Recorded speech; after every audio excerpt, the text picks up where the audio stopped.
स्वदेशी incredible SI news. आज के अवसर पर जो हमने अंतर्राष्ट्रीय संगठन ने जारी किए हैं, इन्हें अपना जो अंतर्राष्ट्रीय की जवानी है मोदी, इस देश की जुआ की जवानी है मोदी। सोए हुए जो अब तक हिंदुस्तानी उनके जाग उठने की कहानी है मोदी, कहानी है मोदी। ऐसे अपने सफल विद्यालय पूरे होने पर आज अपने बताओं का उद्बोधन, उनका विचार आप लोग सुने। अब हम अपने संगठन के कार्यों के लिए दिन रात चलने का काम करते हैं। ऐसे अपने जिला अध्यक्ष आदरणीय श्री ओम प्रकाश राय जी को बुलाना चाहेंगे कि आप आए और सभी के प्रति आभार। सेवा सुशासन गरीब कल्याण के 11 साल इस अवसर पर प्रमुख समागम के कार्यक्रम की मुख्य अतिथि हम सब की बहन विदुषी महिला, भारत की सबसे बड़ी संसद में अपनी प्रखर आवाज के साथ गाजीपुर का नाम रोशन करने वाली, छात्र जीवन की राजनीतिक मुकाम तक की यात्रा करने वाली बहन डॉक्टर संगीता बलवंत जी मंच पर विराजमान, मंच पर उपस्थित, अपने लोकसभा का चुनाव लड़े आदरणीय पारसनाथ राय जी मंच पर उपस्थित, युवा मोर्चा के प्रदेश के उपाध्यक्ष आदरणीय राजेश राजभर जी, नगर के सज्जनों, पार्टी के सभी सम्मानित नेता, पत्रकार मित्रों, मैं सर्वप्रथम अपने कई मंच और सामने उपस्थित सभी महानुभावों का, उस समय परिस्थितियां देश क्या थी, भ्रष्टाचार का आलम था, अगर सरकार के पास कोई तंत्र नहीं था, अगर चाहते हुए भी गरीबों तक खातों में पैसे पहुंचाने का कोई माध्यम नहीं था। लेकिन आज एक बदल जमाने से भारत के करोड़ों करोड़ों लोगों के खाते में सीधे डीबीटी के माध्यम से पैसे पहुंचते हैं। भ्रष्टाचार पर कितना बड़ा अंकुश लगा है। मैं केवल एक बात आपसे कहना चाहता हूँ, एक कीमत जमाने के लिए किरासन तेल का वितरण हुआ करता था। एक बार जब किरासन तेल के वितरण को बंद करने की योजना भारत सरकार ने लागू किया, अपने कार्यकर्ताओं ने सवाल खड़ा किया, ये गरीब की झोपड़ी में चिराग में जले इसके लिए अमीर लोगों की पार्टी है और इसलिए चिराग में जले इसकी योजना है। लेकिन इस आवाज को कितने बुलंद करने का काम किया था, ये मतलब थे किरासन तेल के श्रमिक में समित भारत के ऐसे लोग थे जो गरीबों के नाम पर निकलने वाले के साथ किरासन तेल और मार्केट में बेच के अपने खातों में जमा करने का काम करते थे। लेकिन आज कहिए, दूरदर्शी प्रधानमंत्री का विजन कैसा है, जिस दिन गरीब का जनधन खाता खुला था, लोगों ने मजाक किया था कि जिस गरीब के पास पाकिट में पैसा नहीं है और उसको बैंक के दरवाजे पर खड़ा करके देश का प्रधानमंत्री गरीबों को बेआबरू कर रहा है। लेकिन मूल्यांकन पत्रकार में बैठे हुए करोड़ों करोड़ों की लागत से न केवल अमीर बैंक को चला सकता है, बल्कि भारत का गरीब मजदूर भी बैंक को चलाने की क्षमता रखता है। यह बात देश के प्रधानमंत्री ने तारीफ करने का काम किया है। और गाजीपुर के रॉयल पैलेस में, और आप बता दें कि आज जो है बीजेपी की तरफ से कार्यक्रम रखा गया था 11 साल बेमिसाल।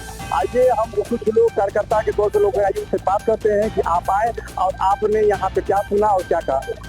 सर अपना परिचय दे दीजिए। ये प्रकाश जी, आज आप एक पैलेस में आए थे और 11 साल बेमिसाल, क्या आप सुने हैं और क्या लोगों ने बताया है, क्या कहेगा?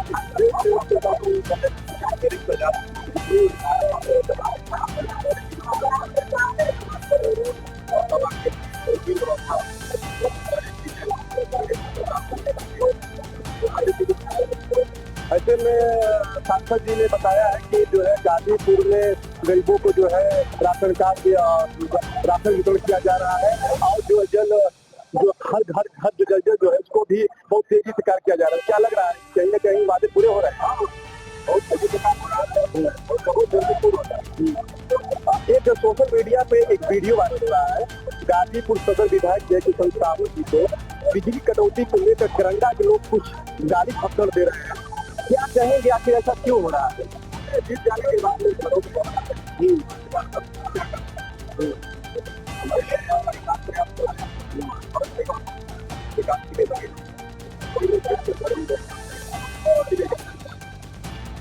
ऐसे में देखा जाए कि गोरखपुर से जो हमारे मुख्यमंत्री योगी आदित्यनाथ जी है, उनके कार्यकाल कैसे रहे और उन्होंने कितना बढ़िया विकास किया है उत्तर प्रदेश में।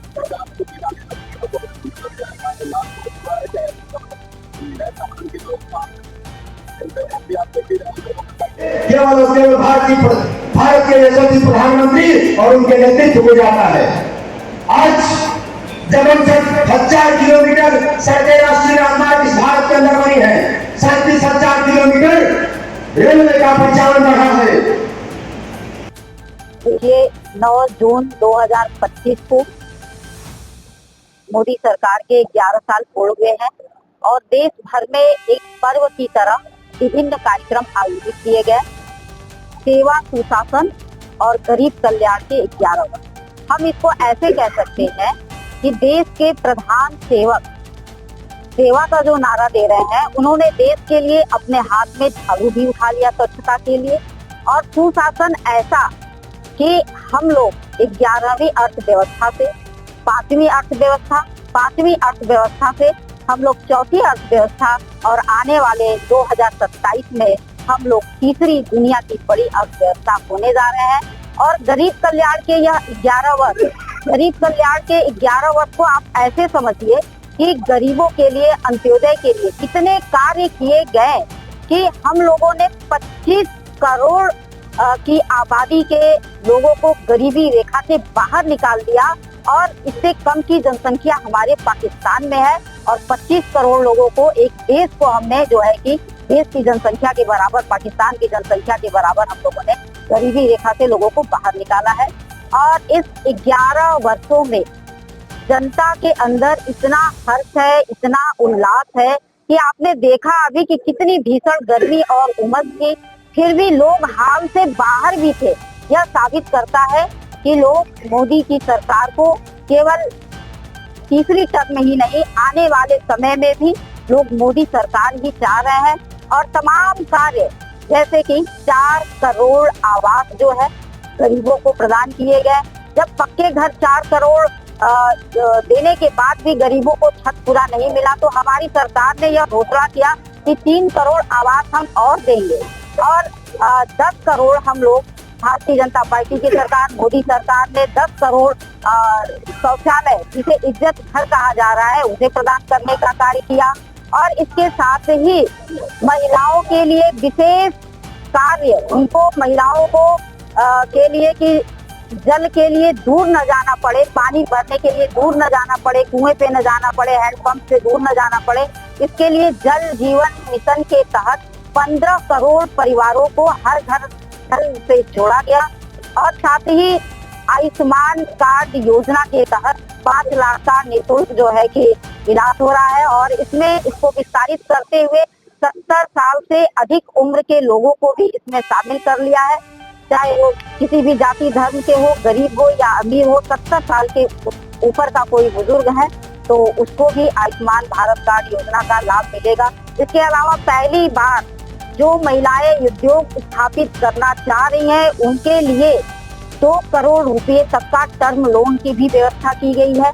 बच्चों के लिए, युवाओं के लिए नवाचार, जिज्ञासा और मस्तिष्क को वैज्ञानिक करने के लिए 5000 सरकारी स्कूलों में टीचरिंग लैब की व्यवस्था की गई है।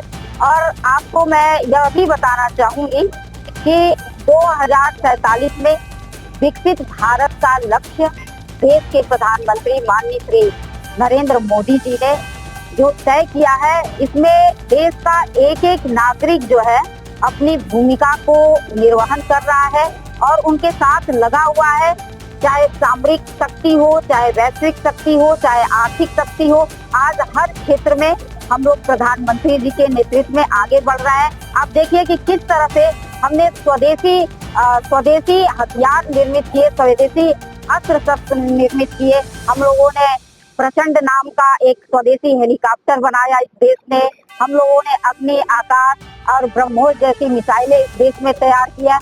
और जब जरूरत पड़ रही है एयर स्ट्राइक में, सर्जिकल स्ट्राइक में या फिर ऑपरेशन सिंदूर में, तो अपने स्वदेशी अस्त्र शस्त्रों का ही हम लोग जो है कि प्रयोग कर रहे हैं। और भारत में अस्त्र शस्त्र के साथ साथ यह भी दिखाया ये 9 जून 2025 को मोदी सरकार के 11 साल पूरे हुए हैं और देश भर में एक पर्व की तरह विभिन्न कार्यक्रम आयोजित किए गए। सेवा, सुशासन और गरीब कल्याण की इतिहास। हम इसको ऐसे कहते हैं कि देश के प्रधान सेवक सेवा का जो नारा दे रहे हैं, उन्होंने देश के लिए अपने हाथ में छतरी उठा लिया स्वच्छता के लिए। और सुशासन ऐसा कि हम लोग 11वीं अर्थव्यवस्था से 5वीं अर्थव्यवस्था से हम लोग 4थी अर्थव्यवस्था और आने वाले 2027 में हम लोग तीसरी दुनिया की बड़ी अर्थव्यवस्था बनने जा रहे हैं। और गरीब कल्याण के यह 11 वर्ष, गरीब कल्याण के 11 वर्ष को आप ऐसे समझिए कि गरीबों के लिए, अंत्योदय के लिए इतने कार्य किए गए कि हम लोगों ने 25 करोड़ की आबादी के लोगों को गरीबी रेखा से बाहर निकाल दिया और इससे कम की जनसंख्या हमारे पाकिस्तान में है और 25 करोड़ लोगों को, एक देश को हम गाजीपुर से इस वक्त हम मौजूद हैं। गाजीपुर में एक कार्यक्रम जो है भाजपा की तरफ से रखा गया। चलिए बात करते हैं। सर, आपका नाम? सुमित तिवारी, पूर्व जिलाध्यक्ष भाजपा युवा मोर्चा गाजीपुर। सर, जो ये गाजीपुर में आज जो कार्यक्रम रखा हुआ है, 21 संदेश के लिए भारत के यशस्वी प्रधानमंत्री आदरणीय नरेंद्र मोदी जी के 11 वर्ष सफलता पूरे होने के अवसर पे आज कार्यक्रम का आयोजन किया गया, जिसमें प्रधानमंत्री जी ने 11 वर्षों में राष्ट्र के लिए जो किया, देश के लिए जो किया, उसके बारे में लोगों को जानकारी दी गई, लोगों को बताया गया और उनसे आह्वान किया गया कि प्रधानमंत्री जी की इन योजनाओं को 11 वर्षों में जो उन्होंने विकास का काम किया, उसको जन जन तक पहुँचाने का काम करें। इसी के उद्देश्य को लेकर कार्यक्रम का आयोजन हुआ था।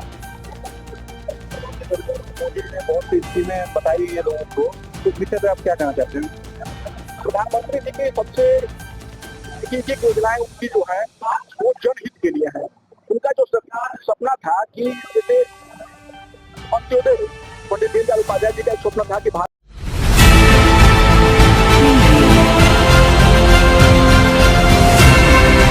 और नीचे जो वो सब्सक्राइब का बटन है ना, उसको क्लिक करो, जल्दी से करो सब्सक्राइब।